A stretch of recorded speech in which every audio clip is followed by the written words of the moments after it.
So if you watch like an Olympic weightlifter heave 400 pounds over their head, your eyes are just naturally glued to barbell, right? Absolutely, yeah.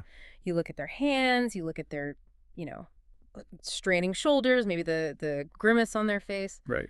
but you were actually looking in completely the wrong place. Yeah, you are. The hands are, well, they're just a distraction. And today we're taking a look at this incredibly strange stack of sources for this deep dive. It is a very weird stack. It really is. I mean, we've got a Japanese violin instructor, a Russian novelist, and straight through to modern Machiavellian strategists. Yeah. And we're using them to understand why the secret to, I guess, psychological survival is exactly the same as lifting massive amounts of iron. Right, because we're looking for this architectural blueprint for life. Exactly. We want to know what has to stay completely fixed so that everything else can move freely. Okay, so let's unpack this. Well, to find that blueprint, I think starting with the physical body is actually the most logical step. Yeah, that makes sense. We have writings today from Tommy Cano, who is, one of the greatest weightlifters America ever produced. Oh, wow. Yeah. And he was not a philosopher by trade, obviously. He was a biomechanics genius by practice. Right. But he left behind this coaching cue that operates as this really profound existential framework. Hmm. Kono instructed his lifters that power lies in the hips and the lats. Ah, okay. He said the hips are the core. The hands do the visible work, but the center does the actual work. That is so interesting because that plays out in almost every physical discipline. I mean, Mhm. anyone who has ever thrown a punch or, swung a golf club knows this entirely in their bones. Yeah, The arms get all the glory, right? The arms look flashy. they do. But if your footing is sloppy, there is absolutely zero power in that punch. The energy it just bleeds out. Right, it dissipates completely. You can swing your arm as hard as you want, but if the center of your body is loose, the strike is completely hollow. Yeah, the force does not originate in the fist. It originates in the pivot, right, in the stability of the lower body. Right. What Kono understood is that to generate explosive power at the extremities, the center must remain grounded. It has to hold tension. Yes, exactly. It cannot flail around. Yeah. The stillness of the center is what actually creates the velocity of the hands. Wow. And that physical reality translates perfectly to the psychological reality that we are exploring in this stack of sources today. Okay, so if physical power requires an immovable center of gravity, what does that architecture look like when it's applied to, the human character? Right. Like, how do we actually build a psychological center that can hold that kind of tension? Well, if we look across our sources, there is this unanimous agreement on a very uncomfortable truth regarding how that psychological center is built. Oh, I like uncomfortable truths. You do not build a core through sudden bursts of inspiration. Right. You build it under load over time in a way that is incredibly mundane. Mundane. Yeah. Like Shinichi Suzuki, who spent his entire life teaching children to master the violin, he distilled his entire pedagogical method down to one brutal instruction. Which was, Practice on the days that you eat. oh man, practice on the days that you eat. Right. That just removes the negotiation entirely, doesn't it? Completely. Doesn't matter if you feel inspired. It doesn't matter if the muse strikes you. You eat a sandwich, you pick up the violin. Yes, exactly. Yeah. The brilliance of Suzuki's rule is that it ties the development of the craft to a biological necessity. Wow. It strips away all the romance of achievement. Yeah, and Robert Collier echoes this in our stack too, but No. using the language of modern achievement, Right. he basically defines success as nothing more than the sum of small efforts repeated day in and day out. Yes. And then there's that Spanish proverb in the readings that brings it down to lived experience, which is to know it is not enough to read, you must walk, Yeah. and you must see. I love that one. Me too.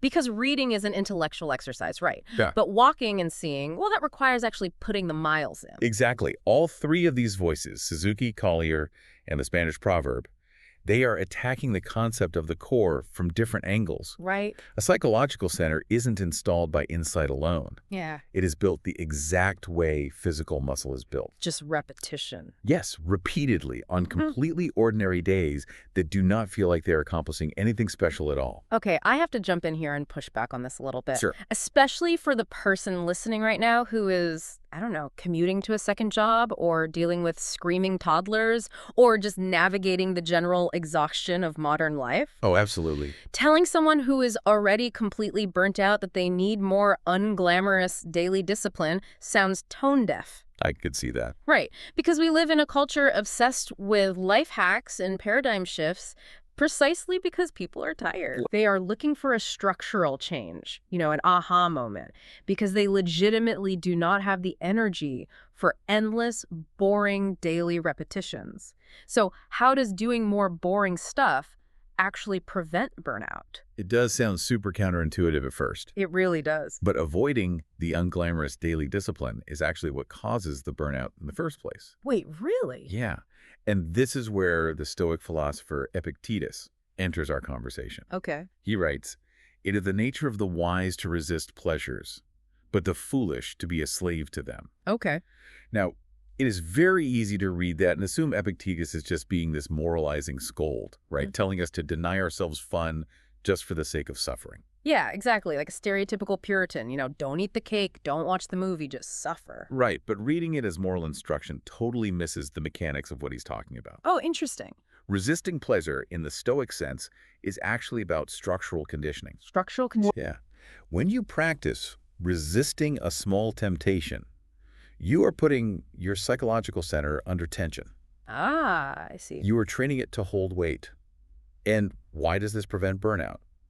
Because a trained center resists automatically. Oh, wow. It takes an enormous amount of mental energy to constantly negotiate with yourself every single day about what you should or shouldn't do. That makes so much sense. Right. When you build automaticity through daily, unglamorous discipline, you stop wasting energy on those internal negotiations. You just do it. Exactly. The body and the mind just know how to hold the weight because they have done it 1,000 times or in quiet repetition. So the unglamorous daily discipline basically pours the concrete for the foundation, so you don't have to keep rebuilding that foundation every single morning. That is exactly it. And once that concrete is set, once you have that automatic, unthinking anchor, it opens up a really surprising freedom in how you interact with the world. Which brings us to a part of the source material that initially felt, honestly, like it contradicted everything we just discussed. Oh, yeah. Here's where it gets really interesting. It's Robert Greene's Law 38 from his book, The 48 Laws of Power. Yes. Greene basically argues for radical concealment. He says, wise and clever people learn early on that they can display conventional behavior and mouth conventional ideas without having to believe in them. Right.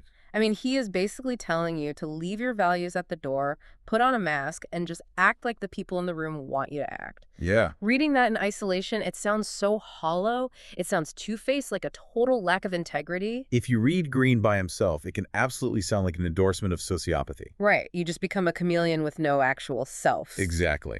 Yeah. But if we connect this to the bigger picture, if we read Robert Greene while keeping the mechanics of Tommy Kuno in our minds, it transforms into a profound survival strategy. Okay, so? Think about a boxer in the ring. A boxer's center of gravity stays firmly planted precisely so their hands are free to feint, to redirect, to throw fake punches, and to disguise their true intent from their opponent. Oh, I see. Let me ground this in a modern scenario then.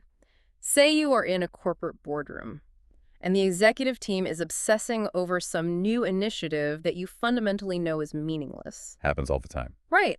Greene is saying you don't need to flip the table, scream about your artistic integrity, and quit in a blaze of glory. No, you don't. You can just nod, smile, and mouth the conventional corporate ideas because your actual self-worth isn't tied to that boardroom at all. Your center of gravity is somewhere else entirely. Exactly. The mask that Greene advises you to wear is the boxer's feint.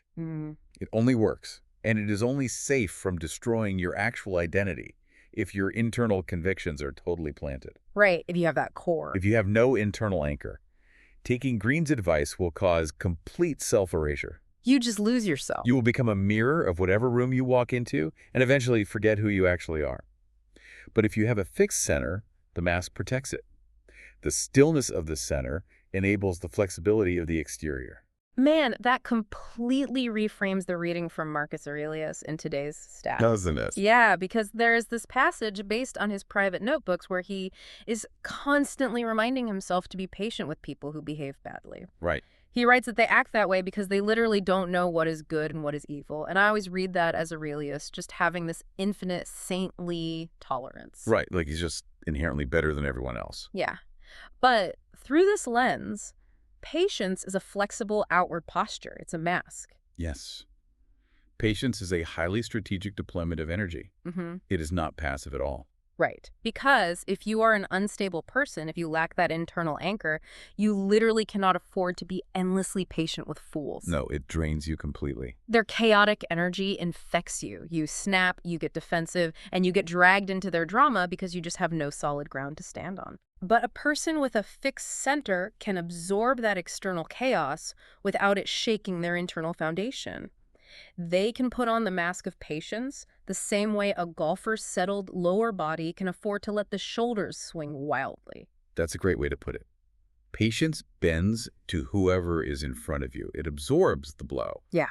But it is only sustainable and only free of deep resentment if it is being generated by a settled center. Right. If you are just performing patience from an anxious, insecure place, you will eventually collapse under the weight of that performance. But relying on that mask is a dangerous game if your center is fragile, right? Oh, very. What happens when the weight of that external performance actually breaks the core?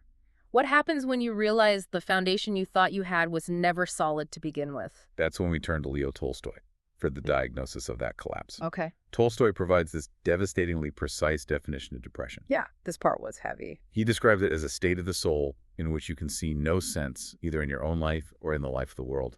It is the total structural failure of the psychological center. The anchor detaches completely. Exactly. And Tolstoy's prescribed protocol for this state is jarring. It is. He writes, "Treat yourself as though you were drunk. Take no steps and actions until this state has disappeared." Right. Treat yourself as though you were drunk, meaning don't make massive life decisions, don't quit your job, don't blow up your marriage, don't trust your own immediate perceptions. Yes, and the logic behind treating yourself as though you were drunk is rooted entirely in survival mechanics. How so? If your center of gravity genuinely gives out, the very worst thing you can do is keep trying to throw heavy punches. Oh, because you have no balance. Right. If you keep swinging when your footing is gone, you will tear a muscle, or you will leave your chin entirely exposed and get knocked out. Right. Tolstoy is saying that when the core shakes, you must freeze the periphery. Taking no action is basically the ultimate form of respect for a damaged center. It is an acknowledgement that all the complex outer maneuvers, the patience Marcus Aurelius talks about, the social mass Robert Greene talks about, they depend entirely on a center that is solid. Yeah. If the center isn't solid, you have to stop the peripheral motion immediately to prevent a total collapse. It makes me think about what happens when people refuse to freeze the periphery. Like when they try to fake a core instead of doing the unglamorous work to actually rebuild it. Oh, yeah. Think about building construction, right? When a building is structurally sound, the load-bearing pillars hold the weight invisibly from the inside. Right. But when a building is weak and failing, you have to throw up all this loud, ugly external scaffolding just to keep the walls from caving in. Yes. We actually have a quote from Ezra T. Benson in the sources that illustrates this perfectly. Oh, I love this one. Yeah, he says, "Pride is concerned with who is right. Humility is concerned with what is right." Pride is the external scaffolding. Right. Ego and pride feel like conviction to the person experiencing them. They feel stable and aggressive. They do. But they are actually just cheap structural supports built entirely to protect a fragile self-image. Exactly. A fake center needs constant validation to stay upright, which ties perfectly into the joke from Ken Hubbard in the readings. Oh, the successful man quote. Yeah. Did you ever know a successful man who didn't tell you about it? Right, because a false center desperately needs an audience to confirm it exists. Yeah. It requires constant external reinforcement. A true center works invisibly. Like the weightlifter. Exactly. As Kano pointed out, nobody is supposed to be watching the hips during a lift. The hips do not need applause, they just hold the weight. So how does that invisible strength, or, well, the lack of it, manifest in a real crisis? Benjamin Franklin's observation in the stack provides the ultimate symptom of a fake center under stress. Okay. Franklin notes, whatever begins in anger ends in shame. Right. In the context of our architectural blueprint, anger is what happens when we demand power from a fake core that was never built to hold that much weight in the first place. Ah, I see. So when you lack the unglamorous, daily discipline, the Suzuki practice on the days you eat, the Epictetus conditioning of resisting small impulses, you lack true structural integrity. Exactly. So when life drops a massive, unexpected load on you, you substitute genuine strength with explosive anger. Anger is the sound of the scaffolding collapsing. Oh, wow. It is an attempt to generate velocity without an anchor. Because the anger isn't grounded in a real center of gravity, it inevitably fails. Right. And what you are left sitting in the rubble of is shame. Shame is the realization that the structure you built was entirely hollow. Man. So if anger and pride are so effective at disguising a fake center, at least temporarily, how do we ever really know if our core is genuine? Well, this raises an important question. And the answer lies with the ultimate undefeated judge, which is time. Time. Yes. Bruce Lee observes in our sources, if you love life, don't waste time, for time is what life is made of. Right. And there's an anonymous quote in the margins of the stack that hits even harder. It says, time will magnify all your deficiencies. Time exposes the gap. Exactly. Time does not create the gap between a real core and a performed core. Right. We create it. Yes. The daily choices you make, whether you practice on the days you eat, whether you walk and see rather than just reading, those choices create that gap. Okay. Time simply acts as a relentless magnifying glass. A heavy enough lift, done enough times over a long enough period, will always eventually find the lifter whose center was never actually engaged. Right. You can fake structural integrity with pride or anger for a day or maybe even a year, Yeah. but you cannot fake it for a decade. Time will eventually strip away all the scaffolding. It always does. And that brings us to the final piece of the source material today. It's this framework called the 5 F's of focus. Right. Fitness, family, friends, finance, and fun. Usually when you see a list like that, it's pitched as this standard self-help checklist for a balanced life. Make sure you spend 20% of your time on each bucket so you're well-rounded. But look at that list through the lens of everything we've just unpacked today. Okay. These 5 F's are not the core itself. They are the periphery. These are the arenas of daily life where we are forced to adapt, where we have to absorb other people's moods, manage external stress, and wear those flexible masks that Green and Aurelius described. So my finances aren't my anchor. My family isn't my anchor. They are the testing grounds. Exactly. The core is the unseen, unglamorous daily discipline. Right. The 5 F's are simply the domains where that well-built core gets to prove day after day that it can hold. Let's look at finance as an example. Sure. If your center is weak, if you have not conditioned yourself to resist passing pleasures like Epictetus advised, that structural weakness will manifest as severe financial impulsivity during a crisis. Oh, absolutely. You will buy things you cannot afford just to soothe the anxiety of an unanchored mind. Or in the domain of family, right. Yes. If you don't have a solid internal foundation, a simple disagreement with a spouse or a child doesn't just stay a simple disagreement. No, it escalates. Because you have no internal anchor, you absorb their chaotic energy, you completely lose the ability to wear the mask of patience, and you just result to that explosive anger Benjamin Franklin warned about. Exactly. The periphery always, inevitably, reveals the state of the center. Yeah. You cannot isolate a failing core. The rot will always travel outward into those 5 F's. Wow. We started today looking at the physical biomechanics of Olympic weightlifting. We did. And we've basically traced that exact same physics straight through to the fundamental architecture of the human character. It really is a straight line. It is. If we tie this incredibly diverse stack of sources together, the undeniable truth is that the force of our lives originates in the unseen. It originates in the quiet, completely mundane efforts. It is built on the days we eat, on the days no one is watching, in small repetitions that just don't look like anything special at all. Right. Everything else, the patience we show our families, the masks we wear to navigate our careers, the visible successes we achieve, those are just the hands and the shoulders. Exactly. They are downstream from the center of gravity. And given enough time, the arenas of our daily lives will always reveal exactly what those unseen daily efforts were actually building. So what does this all mean for us? Well, it leaves us with a new dilemma to consider. We have established that building a solid center of gravity requires unglamorous, solitary, personal repetition. Right. You have to practice on the days you eat, but we don't live in isolation. No, we don't. We live in families, we work in companies, we exist in communities. If a structurally sound life requires this intense internal personal discipline, Well, how do we build a shared center of gravity in our homes or our workplaces where we have absolutely no control over other people's daily habits? That's the real question. It's a massive challenge. Since time will eventually magnify all our hidden deficiencies, take a look at your own life right now. If life suddenly dropped an unexpected, incredibly heavy emotional or professional weight onto your shoulders today, which of your hips would buckle first? And more importantly, what small, boring, daily repetition are you avoiding right now that could reinforce it? It's definitely something worth exploring on your own.